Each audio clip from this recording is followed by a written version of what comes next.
ನಮ್ಮ ಅಭ್ಯರ್ಥಿಗಳು ಸೋತ್ರೆ ಸಿಎಂ ಸ್ಥಾನಕ್ಕೆ ಕಂಟಕ ಎದುರಾಗುತ್ತೆ. ನಮ್ಮ ಅಭ್ಯರ್ಥಿಗಳು ಸೋತಿದ್ದೆ ಆದ್ರೆ ಸಿಎಂ ಸ್ಥಾನಕ್ಕೆ ಕಂಟಕ ಅಂತ ಕೋಲಾರದಲ್ಲಿ ಸಚಿವ ಭೈರತಿ ಸುರೇಶ್ ಸ್ಫೋಟಕ ಹೇಳಿಕೆಯನ್ನ ಕೊಟ್ಟಿದ್ದಾರೆ. ಕುರುಬ ಸಮುದಾಯದ ಮುಖಂಡರ ಸಭೆಯಲ್ಲಿ ಭೈರತಿ ಸುರೇಶ್ ಅವರು ಈ ಹೇಳಿಕೆಯನ್ನ ನೀಡಿರೋದು. ಹಾಗಾಗಿ ಸಮುದಾಯ ಸಿದ್ದರಾಮಯ್ಯನವರ ಕೈ ಬಲಪಡಿಸಬೇಕು. ಬೇರೆ ಅಭ್ಯರ್ಥಿ ಗೆದ್ರೆ ಮುಖ್ಯಮಂತ್ರಿ ಸ್ಥಾನಕ್ಕೆ ಕಂಟಕ ಬರುತ್ತೆ. ಕೋಲಾರದ ಹಾಲಿಸ್ಟಾರ್ ಭವನದಲ್ಲಿ ಭೈರತಿ ಸುರೇಶ್ ಅವರು ಈ ಹೇಳಿಕೆಯನ್ನ ಕೊಟ್ಟಿದ್ದಾರೆ. ಈ ಹಿಂದೆಯೂ ಕೂಡ ಕಾಂಗ್ರೆಸ್ನ ಅನೇಕ ನಾಯಕರು ಈ ಬಾರಿಯ ಲೋಕಸಭೆ ಚುನಾವಣೆಯಲ್ಲಿ ಹೆಚ್ಚಿನ ಸ್ಥಾನಗಳನ್ನ ಗೆಲ್ಲೇಬೇಕು, ಇಲ್ಲಾಂದ್ರೆ ಸಿಎಂ ಕುರ್ಚಿಗೆ ಕಂಟಕ ಎದುರಾಗುತ್ತೆ ಅಂತ ಹೇಳಿದ್ರು. ಅದೇ ಮಾತುಗಳನ್ನ ಭೈರತಿ ಸುರೇಶ್ ಅವರು ಕೂಡ ಇಲ್ಲಿ ಪುನರುಚ್ಚರಿಸಿದ್ದಾರೆ.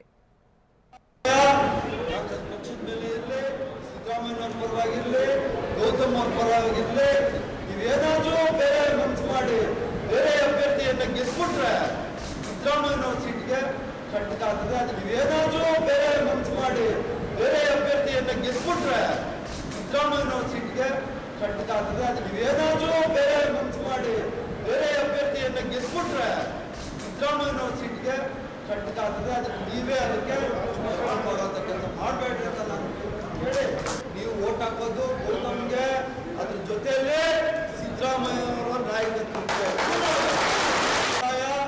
ಕಾಂಗ್ರೆಸ್ ಪಕ್ಷದ ಮೇಲೆ ಇರಲಿ, ಸಿದ್ದರಾಮಯ್ಯನವ್ರ ಪರವಾಗಿರ್ಲಿ, ಗೌತಮ್ ಅವ್ರ ಪರವಾಗಿರ್ಲಿ, ನೀವೇನಾದ್ರೂ ಬೇರೆ ಮನಸ್ಸು ಮಾಡಿ ಬೇರೆ ಅಭ್ಯರ್ಥಿಯನ್ನ ಗೆದ್ಬಿಟ್ರೆ ಸಿದ್ದರಾಮಯ್ಯನವ್ರ ಸೀಟ್ಗೆ ಕಂಟಕ ಆಗ್ತದೆ. ಅದು ನೀವೇನಾದ್ರೂ ಬೇರೆ ಮನಸ್ಸು ಮಾಡಿ ಬೇರೆ ಅಭ್ಯರ್ಥಿಯನ್ನ ಗೆದ್ಬಿಟ್ರೆ ಸಿದ್ದರಾಮಯ್ಯನವ್ರ ಸೀಟ್ಗೆ ಕಂಟಕ ಆಗ್ತದೆ. ಅದು ನೀವೇನಾದ್ರೂ ಬೇರೆ ಮನಸ್ಸು ಮಾಡಿ ಬೇರೆ ಅಭ್ಯರ್ಥಿಯನ್ನ ಗೆದ್ಬಿಟ್ರೆ ಸಿದ್ದರಾಮಯ್ಯನವ್ರ ಸೀಟ್ಗೆ ಕಂಟಕ ಆಗ್ತದೆ. ಅದು ನೀವೇ ಅದಕ್ಕೆ ಮಾಡೋಂಥ ಕೆಲಸ ಮಾಡಬೇಡ್ರಿ ಅಂತ ನಾನು ಹೇಳಿ, ನೀವು ಓಟ್ ಹಾಕೋದು ಗೌತಮ್ಗೆ, ಅದ್ರ ಜೊತೆಯಲ್ಲೇ ಸಿದ್ದರಾಮಯ್ಯವರ ನಾಯಕತ್ವಕ್ಕೆ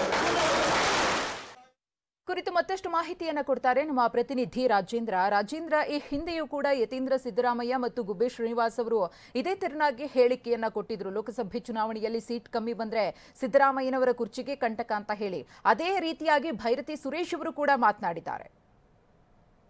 ಮಧುಶ್ರೀ, ಖಂಡಿತವಾಗ್ಲೂ. ಯಾಕಂದ್ರೆ ಭೈರತಿ ಸುರೇಶ್ ಅವರು ಒಂದ್ ರೀತಿಯ ಸಿದ್ದರಾಮಯ್ಯನವರಿಗೆ ಬಹಳ ಆಪ್ತರಾಗಿರುವಂತಹ ಸಚಿವರು. ಹಾಗಾಗಿ ಏನು ಇವತ್ತು ಕೋಲಾರದಲ್ಲಿ ನಡೆದಂತ ಕುರುಬ ಸಮುದಾಯದ ಒಂದು ಮುಖಂಡರ ಸಭೆಯಲ್ಲಿ ಭೈರತಿ ಸುರೇಶ್ ಅವರು ಈ ಮಾತನ್ನ ಹೇಳಿರುವಂತದ್ದು. ಯಾಕಂದ್ರೆ ಸಿದ್ದರಾಮಯ್ಯನವರಿಗೋಸ್ಕರ ಆದ್ರೂ ಕೂಡ ಕೋಲಾರ ಅಂದ್ರೆ ಕರ್ನಾಟಕದಲ್ಲಿ ಹಾಗೂ ಕೋಲಾರದಲ್ಲಿ ಕಾಂಗ್ರೆಸ್ ಅಭ್ಯರ್ಥಿಗಳನ್ನ ಗೆಲ್ಲಿಸಬೇಕು ಅನ್ನೋ ನಿಟ್ಟಿನಲ್ಲಿ ಇಡೀ ಕುರುಬ ಸಮುದಾಯಕ್ಕೆ ಅವರೊಂದು ಮೆಸೇಜ್ ಅನ್ನ ಕೊಟ್ಟಿರುವಂತದ್ದು. ಈ ಮೂಲಕ ಕಾಂಗ್ರೆಸ್ ಅಭ್ಯರ್ಥಿಗಳನ್ನ ಹೆಚ್ಚಿನ ಸಂಖ್ಯೆಯಲ್ಲಿ ಗೆಲ್ಲಿಸಿಕೊಂಡಂತ ಸಂದರ್ಭದಲ್ಲಿ ಸಿದ್ದರಾಮಯ್ಯನವರು 5 ವರ್ಷಗಳ ಕಾಲ ಮುಖ್ಯಮಂತ್ರಿಯಾಗಿ ಮುಂದುವರಿಯಲಿಕ್ಕೆ ಸಾಧ್ಯ ಆಗತ್ತೆ. ಹಾಗಾಗಿ ಎಲ್ಲರೂ ಕೂಡ ಒಗ್ಗಟ್ಟಾಗಿ ಕೆಲಸ ಮಾಡಬೇಕು, ಸಿದ್ದರಾಮಯ್ಯನವರ ಕೈಯನ್ನ ಬಲಪಡಿಸಬೇಕು. ಆಗ ಮಾತ್ರ ನಮ್ಮ ಸಮುದಾಯದ ಒಬ್ಬ ಮುಖ್ಯಮಂತ್ರಿಯಾಗಿ ಮುಂದುವರಿಲಿಕ್ಕೆ ಸಾಧ್ಯ ಆಗತ್ತೆ ಅನ್ನೋ ನಿಟ್ಟಿನಲ್ಲಿ ಒಂದು ಮೆಸೇಜ್ ಅನ್ನ ಸಮುದಾಯಕ್ಕೆ ಕೊಟ್ಟಿರುವಂತದ್ದು. ಈ ಮುಖಾಂತರ ಇಡೀ ಲೋಕಸಭಾ ಚುನಾವಣೆಯಲ್ಲಿ ಕಾಂಗ್ರೆಸ್ ಅನ್ನ ಮೇಲ್ಗೈ ಸಾಧಿಸಲಿಕ್ಕೆ ಮತ್ತೆ ರಾಜ್ಯದಲ್ಲಿ ಕುರುಬ ಸಮುದಾಯದ ಮತ ಬ್ಯಾಂಕ್ ಅನ್ನ ಅವರು ಕ್ಯಾಪ್ಚರ್ ಮಾಡ್ಲಿಕ್ಕೆ ಮಾಡಿರುವಂತ ಒಂದು ಭರ್ಜರಿ ಪ್ಲಾನ್ ಅಂತ ಹೇಳಿದ್ರೆ ತಪ್ಪಾಗೋದಿಲ್ಲ. ಮಧುಶ್ರೀ, ಧನ್ಯವಾದ ರಾಜೇಂದ್ರ ತಮ್ಮೆಲ್ಲ ಮಾಹಿತಿಗಾಗಿ.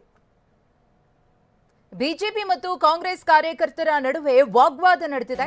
ಮಂಗಳೂರಿನ ಸಾಯಿಬಾಬಾ ಮಂದಿರದ ಬಳಿ ಆಗಿರುವಂತಹ ಗಲಾಟೆ ಇದು. ಬಿಜೆಪಿ ಮತ್ತು ಕಾಂಗ್ರೆಸ್ ಕಾರ್ಯಕರ್ತರ ನಡುವಿನ ಗಲಾಟೆ ಮಂಗಳೂರಿನ ಸಾಯಿಬಾಬಾ ಮಂದಿರದ ಬಳಿ ಆಗಿದೆ. ಉರುವ ಚಿಲಿಂಬಿ ಬಳಿ ಪ್ರಚಾರದ ವೇಳೆ ಬಿಜೆಪಿ ಮತ್ತು ಕಾಂಗ್ರೆಸ್ ಕಾರ್ಯಕರ್ತರ ನಡುವೆ ವಾಗ್ವಾದ ನಡೆದಿದೆ. ರಾಮನವಮಿ ಉತ್ಸವದ ವೇಳೆ ಮಂದಿರ ರಸ್ತೆಯಲ್ಲಿ ಬಿಜೆಪಿ ಪ್ರಚಾರವನ್ನ ಮಾಡ್ತಾ ಇತ್ತು. ಮುಖ್ಯ ರಸ್ತೆಯಲ್ಲೇ ಬಿಜೆಪಿ ಕಾರ್ಯಕರ್ತರ ಪ್ರಚಾರಕ್ಕೆ ವಿರೋಧವನ್ನ ಕಾಂಗ್ರೆಸ್ ವ್ಯಕ್ತಪಡಿಸಿದೆ. ಹಾಗಾಗಿ ಎರಡೂ ಪಕ್ಷಗಳ ಕಾರ್ಯಕರ್ತರ ನಡುವೆ ಮಾತಿನ ಚಕಮಕಿಯೂ ಕೂಡ ಆಗಿದೆ.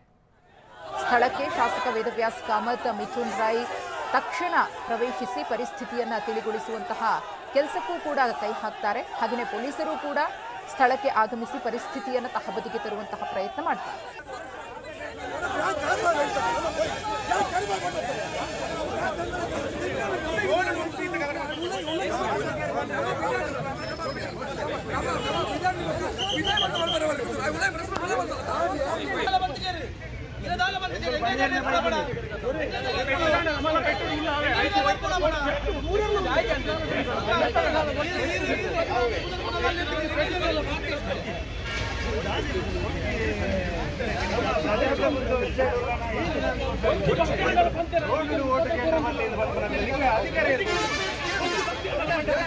ಅಧಿಕಾರ